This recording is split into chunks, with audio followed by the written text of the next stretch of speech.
Signed 2 housing bills into law aimed at making it easier and faster to build new housing.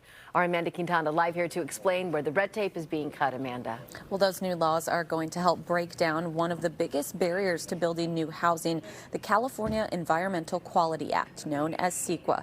When it was passed in 1970, it was meant to set standards to protect the environment, but over the years it's been abused and used to stop new housing from being built, especially affordable housing.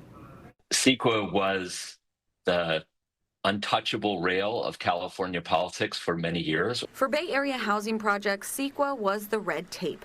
Christopher Elmendorf, a law professor who teaches housing policy at UC Davis, says it was meant to protect the environment, but it allowed anyone who had a gripe with a project to slow it down. It's incredibly powerful for anybody who's looking for a side deal from the developer. Maybe they want special concessions for hiring unionized workers, or maybe they want money to be paid to a community group, or who knows what other crazy ideas they might have or things they might want.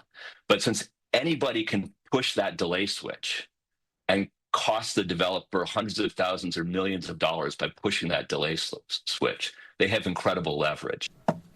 Congratulations. Thank you. With 2 new laws signed by Governor Newsom Monday, most urban housing projects are now exempt from CEQA. So are projects like health clinics, daycares, food banks, and more. Elmendorf expects developers are going to be more willing to build and projects will be less expensive.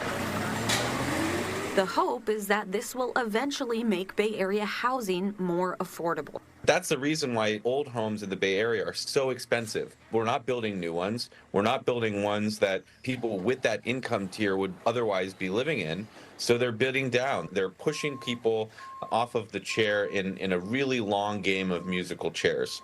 And so by adding more chairs to that game, we're hoping that pushing is going to end. Newsom essentially forced these 2 bills through, saying his signature on the budget would be void if they didn't pass. This was too urgent.